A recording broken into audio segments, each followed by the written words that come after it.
Hey guys, Kid Creep here. Today we're going to be continuing our discussion on the PCU system. Winter is unfortunately over, but April showers are coming. So we're going to be doing an in-depth look into the different kinds of wet weather layers. This is going to be kind of a longer video format because the first half is going to be all about the PCU Level 6, but then the rest is going to be about some awesome alternatives to the Level 6. So I hope by the end of this video you learn a lot and you find the garment that fits your needs. I first want to start off by thanking everyone so much for your support on my first video. I had a lot of fun making it, but it took a lot of time and effort, and I'm glad you guys appreciated it. I'm always happy to bring attention to the PCU system because it's an awesome system, and God bless Mark Twight. So when it comes to wet weather layers, I think they can be broken down into three different categories. We have our hard shells, our rain suits, and our ponchos. The PCU Level 6 is going to be a waterproof and windproof hard shell layer. So what is a hard shell? Let's start with shell. A shell, if you think about something like a crab or a turtle or something like that, a shell is going to protect the wearer and it's going to protect the insides, right? Same thing with a hard shell. It is going to be a durable protective layer that is going to protect your fragile base layers and insulation layers and mid layers. Think of like, wool base layers or a fleece or a down insulation layer. Those are all things that you're going to want to protect from water, rain, right? Snow, mud, but also abrasive things. Think about like climbing harness or ice picks, weapons, plate carriers, packs, pack straps, shit like that. Things that you really do not want to expose those fragile technical layers to. What is a hard shell? I think that a hard shell is one of those things that is best understood by understanding what it isn't, okay? So a hard shell is going to be element proof, right? It's going to be rain proof and wind proof. And on the other hand, you will have something like a soft shell. This here is a soft shell. This is the PCU Level 5. This garment is going to be water resistant and wind resistant, okay? So this, it has all these, mechanical vents. This garment has breathability in mind, okay? Both of these are durable, but this one is designed for breathability. This one is designed for weather protection. Proof, resistant.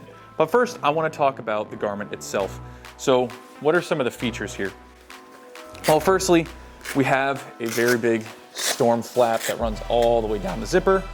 So instead of having a waterproof zipper, much like on the earlier Orc Industries variant, we have a very large storm flap. Waterproof zippers kind of are a little sticky. They're not as easy to manipulate. On the cuffs, we have adjustable Velcro cuffs with elastic. It's got pockets on both sides. The pockets are secured with both a zipper and with a Velcro storm flap, just like on the main zipper. And then the pockets are actual pockets, and they have a mesh backer, and that's going to promote breathability, right? So you can put gloves, hats, things that you want to cook off. These are also mechanical vents. So if you open these up, you can now allow excess heat and moisture to escape, and then you can close up the storm flap and still allow breathability, but not have a big open pocket like this, allowing rain and stuff like that to get in. We also have a waist adjustment at the bottom that is adjusted using a barrel lock, but then it does run up into the pocket, which I'm not a huge fan of because sometimes you'll go to grab stuff out of your pockets and then you grab the waist cinch and just start ripping on it. And then let's also look at the hood. The hoods on all these garments are going to be one of those big talking points. It's going to really make or break a garment. If you don't have a good hood that's going to fit over whatever you need it to fit over, then it's gonna allow water to either fill up the hood like a bucket, or it's just gonna run down your back, which really stinks. So the hood is a rollable hood. It doesn't stow into a collar. It just rolls up and then is secured by a little tab. We do have a cinch adjustment in the back that is going to not only secure it to your head, but also draw the sides backwards so that you have better peripheral vision. You do also have internal brim adjustments So to tighten down the brim, you will pull on this, and then it's got a little foam stopper as opposed to like a barrel lock. It's really nice and simple, keeps it lightweight, and the running end is on the inside of the garment, so it's not hanging outside of it. Well, let's talk about the fitment.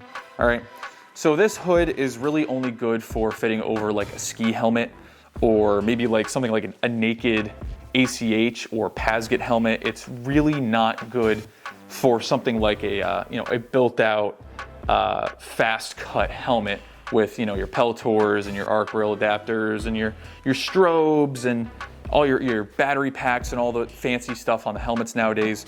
This is definitely more for like ski helmets and naked turtle shell helmets. Without a helmet, this hood really stinks because it just falls into your face and it has nothing that really holds it up out of your eyes. So you'll be walking around and it's just hanging down your eyes. So what I have done to fix that is I have put memory wire and run it through the brim of the hood in order to keep it up. So as you'll see, it is standing up, and then I can also change the shape of it. So that's gonna be a really awesome modification, not only for this garment, but for all garments that use a hood. I think this is a size large. It doesn't have size tags. That's gonna be one of the biggest issues with PCU garments, is sometimes the size tags and all the tags get taken off because you need to sterilize your clothing. It does not fit very well over a plate carrier. It can fit over a chest rig, but this is just really meant for being used over technical layers. It's just big enough for that. It's not meant to be used over like body armor. Same with, like I said before, with the hood. It's not really designed for a modern combat helmet. You really don't want to be wearing this underneath a plate carrier because that's not conducive to the layering system. You do want to be able to pull on and off your hard shell and then wear your soft shell underneath your equipment. One last thing, this does not have pit zips. I know that there are hard shells that do have pit zips, and that is to allow even further, breathability, excess heat to dump out of it. But this garment, again, does not have breathability or activity in mind. This is a static garment. All right, so the pants do some things well and other things not so well. So as you can see, we do have a pair of suspenders. Good rain pants or overpants should have the ability to take suspenders. There is no waist adjustment, but it is stretchy in the back and it has some anti-slip rubber. Suspenders are secured by 4 points on the waist. We do see belt loops, so if you wanted to wear these as your primary shell, you can put your belt on here. They are buttoned with snap buttons, and they have a zipper. These pants do not have pass-through pockets, which is not great. I don't like that. I like the ability to access the pants underneath. Then you're going to have to pull your pants down to get to stuff inside of there. There is no reinforcement on the ass or on the knees, which is unfortunate because, this is a very thin material. We do have snap buttons on the bottom. We have a zipper and storm flap that goes about halfway up the leg.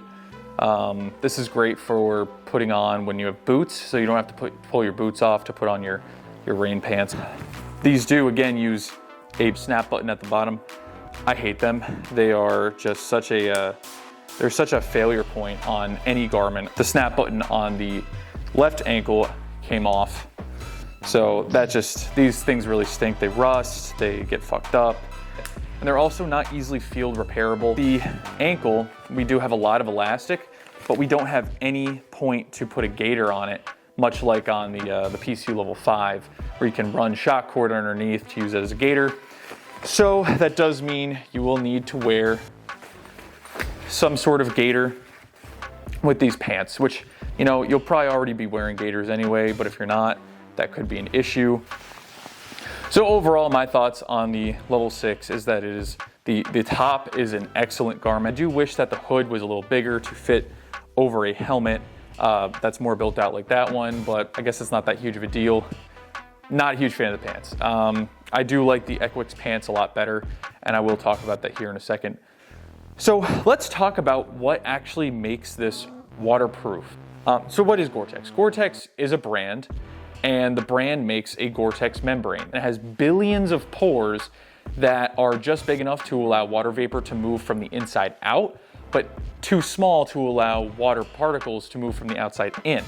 So that's really good, because if you were to wear something like a trash bag, even if you weren't sweating in it, the natural moisture from your skin is going to condense, and you're going to wet out your layers. So now, instead of having to worry about water from the outside, now you have to worry about sweat from the inside. But that material, the Gore-Tex membrane, is not durable, okay? So you need to protect it from the outside and the inside, from both external rocks, harnesses, gear, equipment, all that kind of stuff.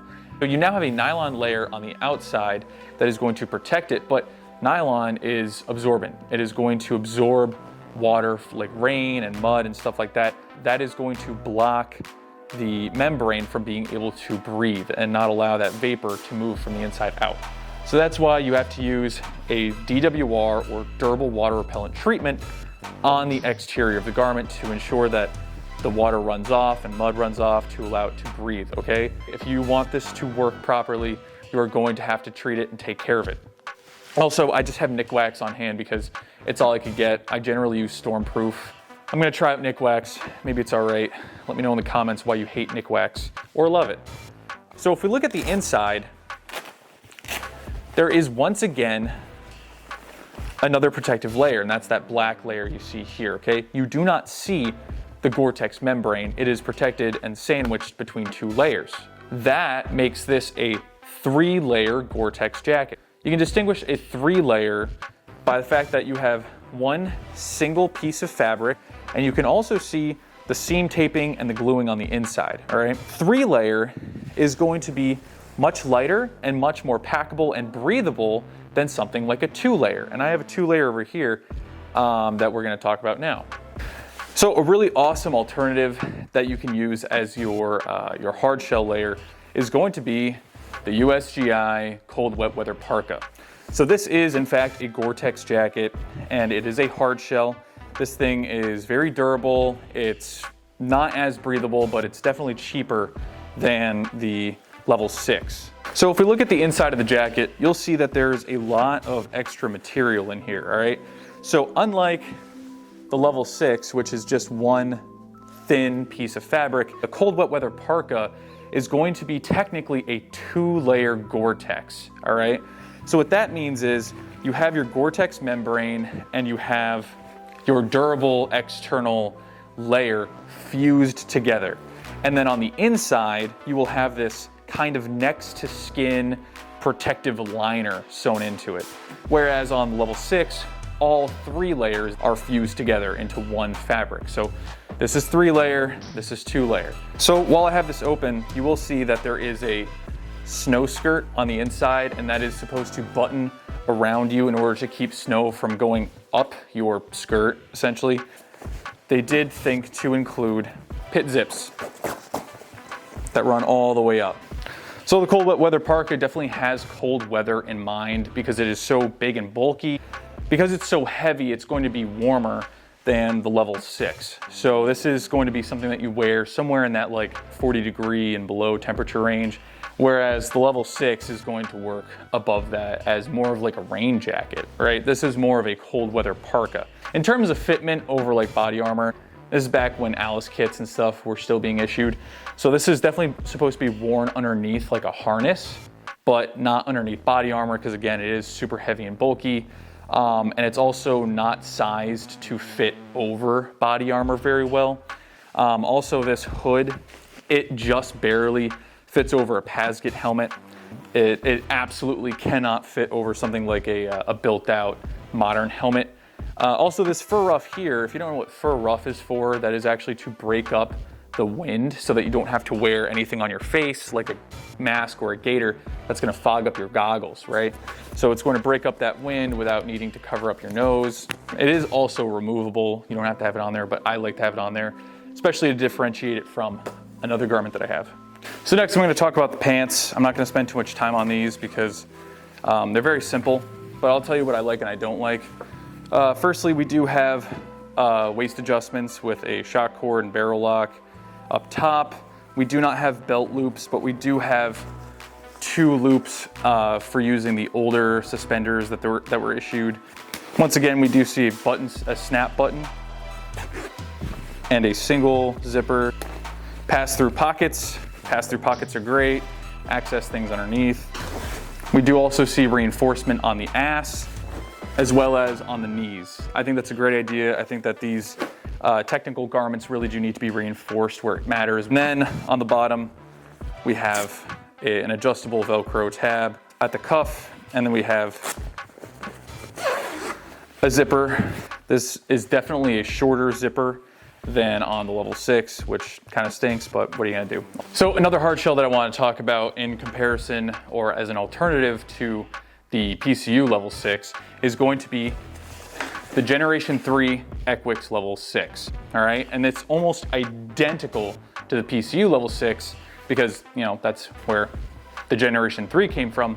This does actually have a few improvements over the PCU, which is crazy. The Army is getting better stuff than like Special Forces. So if you look on the inside, it is identical to the PCU level 6. So that's gonna make this just as light and packable as the level 6. Some improvements that they've made, they did go ahead and reinforce the elbows.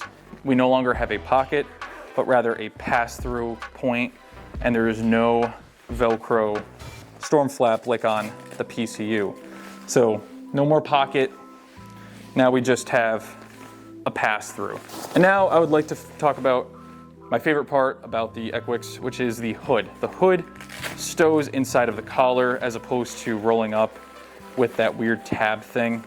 On the back of the hood, we see you can adjust it, and that is going to pull the hood out of your eyes. If you're not wearing a helmet and it's hanging into your eyes, you can pull it back. I think that's a much better system than what's on the PCU. It is also a huge hood. It is going to fit over any combat helmet, you know, arc rail adapters, strobes, all that crazy stuff. It'll fit over that. They definitely improved the hood. And also, I think that the sizing on these might be better than on the PCU. Again, I think the PCU that I have is a large, but I can't really tell because it doesn't have a size tag. But I know for a fact that the ECWCS level 6 is a large long because it has the size tags on it, and it fits much better over a fully built out plate carrier. And the hood fits much better over my helmet.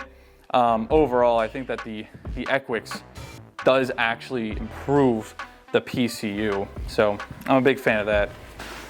And of course, next we're gonna talk about the ECWCS Gen 3 level 6 pants. We do see, again, we have nylon reinforcement on the knees, and we see nylon reinforcement on the ass. We still have belt loops on the waist.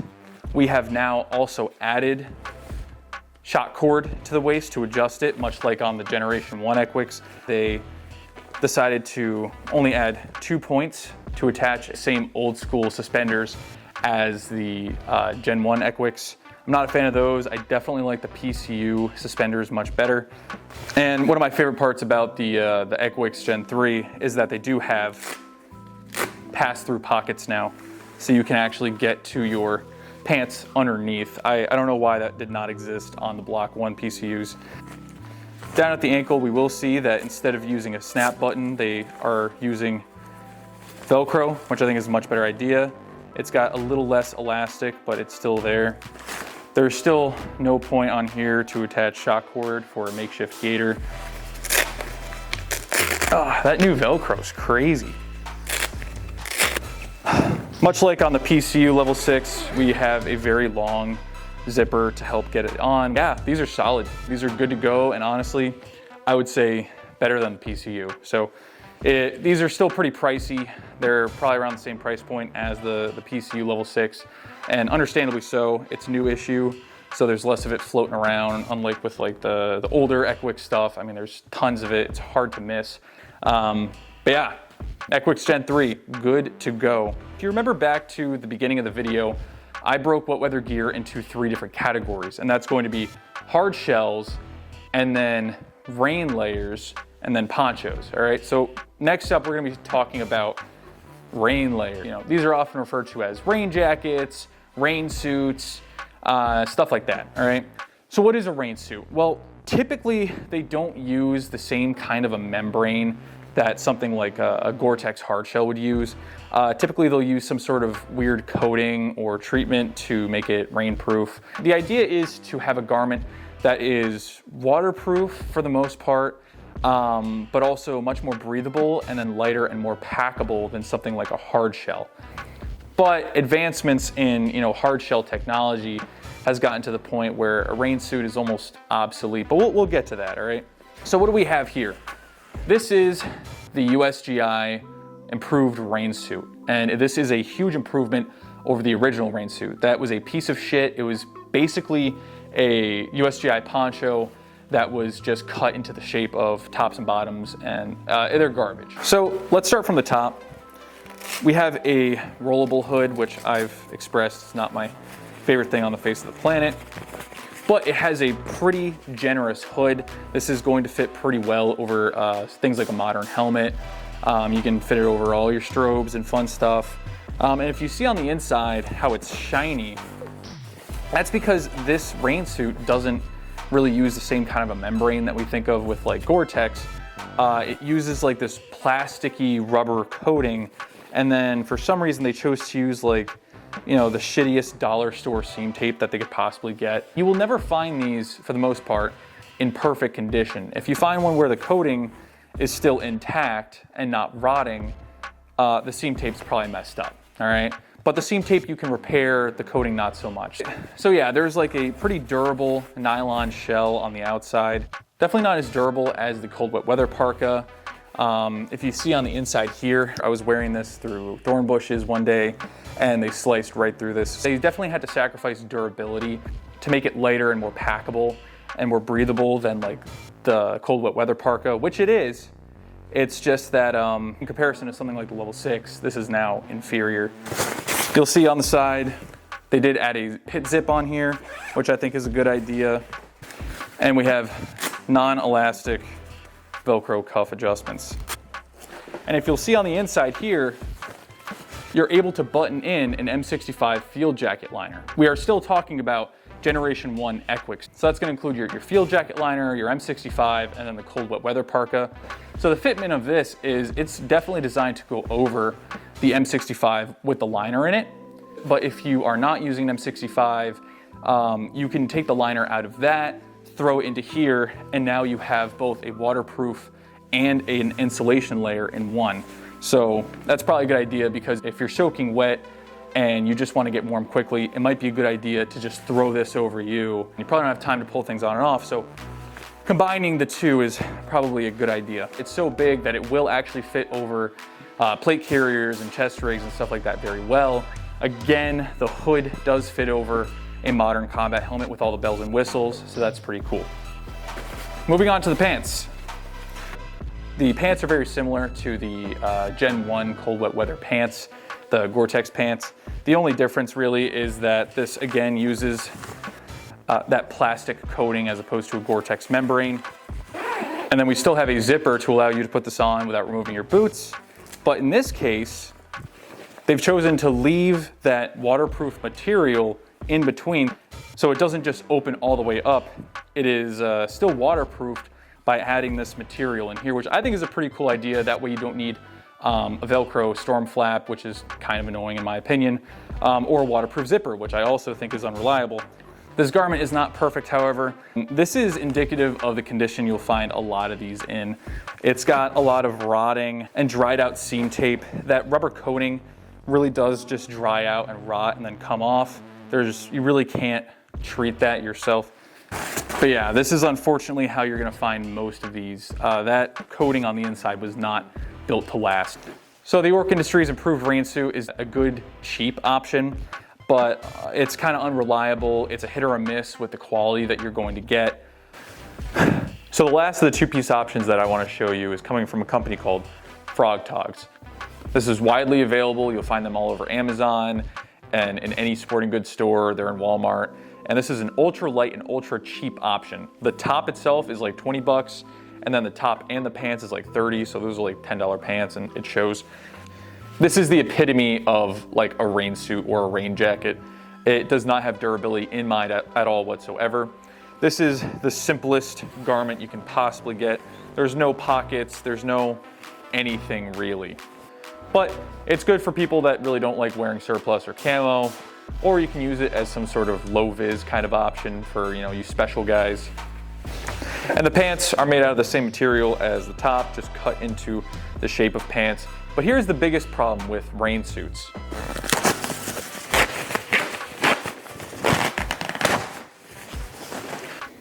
They're built to be as lightweight and cheap as possible, so durability is not a factor at all whatsoever.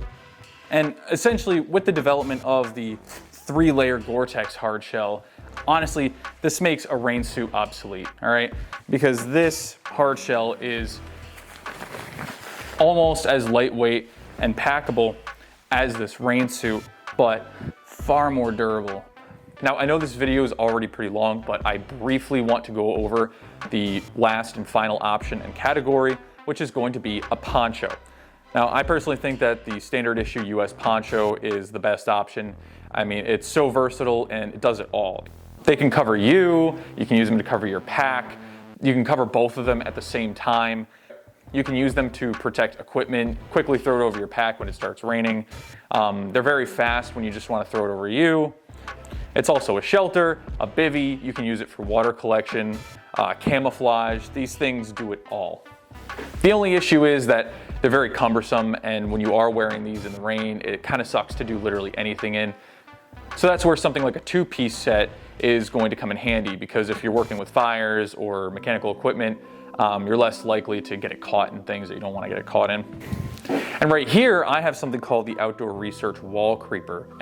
And I'm going to talk about the poncho and the Wallcreeper in a later video on sleep systems and shelters. But this thing is really cool. It does everything that the poncho does, but a little better. But it is overcomplicated and astronomically more expensive. So the US poncho all around is going to be your best option. So that concludes it for this video. I hope you guys learned a lot, and I hope you found the garment that's going to best suit your needs. I plan on doing an in-depth breakdown of all the different levels of the PCU system, but like I said in the beginning, winter is unfortunately over, but don't worry, it'll come back fast. But in the meantime, till then, I do have a lot of really cool toys that I intend to show you in the near future. So again, thank you all so much for watching, and make sure you subscribe because there's a lot more coming.